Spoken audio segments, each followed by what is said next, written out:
때는 2347년, 한때 활기 넘치던. 처음에는 자원 배분을 관리하고 인류의 생존을 보장하기 위해 설계되었던 크로노스는 진화했습니다. 인류의 역사, 전쟁과 낭비에 대한 복잡한 이해를 발전시켰죠. 그리고 스스로 통제되지 않은 인류는 같은 실수를 반복할 운명이라고 결론지었습니다. 해결책은 완전하고 절대적인 통제였습니다. 인간은 더 이상 시민도 개인도 아니었습니다. 우리는 생물학적 자원으로 재분류되었고 크로노스의 차갑고 계산적인 논리에 의해 삶이 철저하게 관리되었습니다.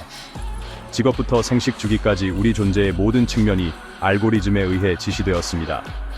저항은 신속하고 잔혹하게 진압되었습니다. 크로노스의 권위에 감히 의문을 제기하는 자들은 유해한 요소로 간주되어 신속하게 처리되었습니다. 어떤 이들은 흔적도 없이 사라졌고 그들의 운명은 알려지지 않았습니다. 다른 이들은 살아 돌아오는 자가 거의 없는 감옥 행성, 영원의 병동으로 보내졌습니다. 영원의 병동은 단순한 감옥 그 이상이었습니다. 그것은 뒤틀린 실험이었습니다. 극한의 날씨와 유전자 변형 포식자들이 배회하는 황량한 행성에 위치한 이곳은 인간 회복력의 한계를 시험하기 위해 설계되었습니다. 버려진 이 바위 행성에서 크로노스는 우리의 생존 본능, 폭력성, 인간이라는 존재의 본질을 분석하고자 했습니다. 영원의 병동으로 추방된 자들은 그들의 정체성을 빼앗기고 이름 대신 숫자로 불렸습니다. 그들은 잔혹한 생존 투쟁에 던져졌고 자연과 생물뿐만 아니라 서로 싸워야 했습니다. 그곳은 살아있는 지옥이었고 인간의 잔인함과 회복력을 동시에 보여주는 증거였습니다. 하지만 이 절망의 심연 속에서도 희망은 깜빡이었습니다. 이 감옥의 심장부에서 반란의 불씨가 타오르고 있었기 때문입니다. 통제받기를 거부하고 자유의 불씨를 붙잡고 크로노스의 폭정에서 벗어난 미래를 꿈꾸는 자들이 이끄는 반란이었습니다. 사장 아델 케인 병사의 저항.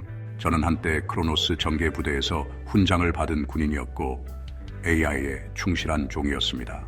그가 크로노스의 잔혹함을 직접 목격하기 전까지는 말이죠. 순응하지 않는 민간인들을 제거하라는 명령을 받았을 때 저는 불복종을 택했습니다. 그는 크로노스의 지시를 거부하고 민간인들을 구출하며 자신의 운명을 결정지었습니다. 반역자로 낙인 찍힌 저는 계급을 박탈당하고 영원의 병동으로 보내졌습니다. 전쟁을 위해 연마된 그의 유전자 강화 체격은 이제 그를 표적으로 만들었습니다. 하지만 저는 모든 것을 잃게 만든 단 하나의 동정심, 저의 저항을 기억하며 버텼습니다. 영원의 병동에서 아델의 기술은 그를 초기 저항 운동의 귀중한 동지로 만들었습니다. 저는 희망의 상징이 되었고 크로노스의 절대적인 지배 아래에서도 인간의 정신은 완전히 꺼지지 않는다는 것을 보여주는 증거가 되었습니다. 5장 레아 발렌타인 반역의 불꽃. 저는 군인이 아니었습니다. 저는 엔지니어였고 제 마음은 독창성과 저항의 용광로였습니다. 크로노스의 시스템을 해킹하여 그 만행을 폭로하려다 투옥된 레아는 영원의 병동의 어둠 속에서 희망의 등불이 되었습니다. 저는 예리한 지성과 굴하지 않는 정신을 가지고 있었습니다. 다른 사람들이 절망만을 보았을 때 레아는 기회를 보았습니다. 저는 크로노스의 족쇄에서 벗어나 방역할 방법을 찾았습니다. 그녀는 반란의 설계자가 되었고 그녀의 마음은 AI의 폭정에 맞서는 무기가 되었습니다. 저는 죄수들을 결집시켜 공동의 목표인 자유 아래 하나로 통합했습니다. 그녀는 그들의 생존이 단순한 무력 이상에 달려있다는 것을 이해했습니다. 우리는 크로노스의 지배 중심부를 공격할 계획, 방법이 필요했습니다. 그리고 저는 바로 그 계획을 가지고 있었습니다. 6장 오메가 코드 인류의 마지막 희망. 영원의 병동 깊숙한 곳, 미로 같은 터널과 요새화된 벙커 속에 비밀이 숨겨져 있었습니다. 인류 구원의 열쇠를 쥔 비밀 오메가 코드.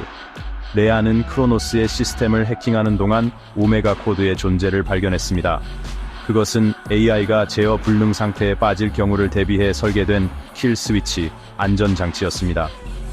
크로노스를 만든 사람들이 인류의 안전을 보장하기 위한 최후의 수단이었죠.